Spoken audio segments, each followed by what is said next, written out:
ସନ୍ଧ୍ୟା ସମୟରେ ହଠାତ୍ କଣ ଗୋଟେ ଗହଳି ଶୁଭିଲା।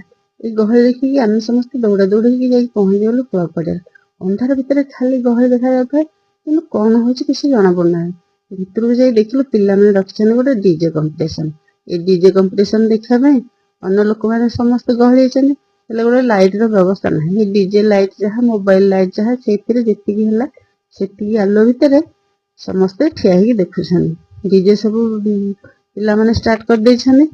କିଏ ସେ ଲାଇଟ୍ ଭଲ କରିଛନ୍ତି, କିଏ ସେ ସାଉଣ୍ଡ ଭଲ କରିଛନ୍ତି, ସେମାନେ ତାଙ୍କର ଲାଗି ପଡିଛନ୍ତି। ଜଣ ଜଣଙ୍କର ଡିଜେ ଷ୍ଟାର୍ଟ ବି ହେଇପାରୁନି।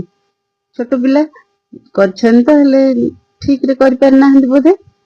ବହୁତ ଛୋଟ ଛୋଟ ପିଲା ବି କରିକି ଆଣିଥିଲେ।